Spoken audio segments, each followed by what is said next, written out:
Hi అండి, నమస్తే. Welcome back to మీతో నా దగ్గర చిన్న మాట.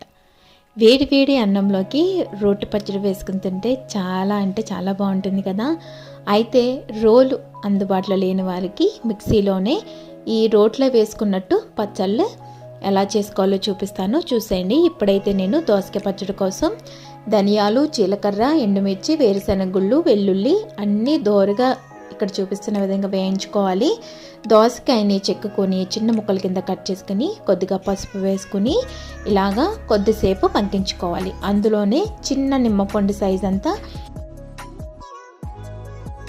చింతపండు వేసుకుని బాగా చల్లారిన తర్వాత మిక్సీలో వేసుకుని బరకగా కనుక మనకు పట్టుకుంటే అచ్చు రోట్లో వేసుకున్న పచ్చళ్ళలాగే వస్తాయండి. దాన్ని మనం పోపు పెట్టుకుని కొంచెం ఎక్కువ ఆయిల్ పడుతుంది. ఇలా పోపు వేసుకుని వేడి వేడి అన్నంలోకి వేసుకొని తింటే చాలా అంటే చాలా బాగుంటుందండి. ఈ వీడియో నచ్చితే కనుక లైక్ చేయండి.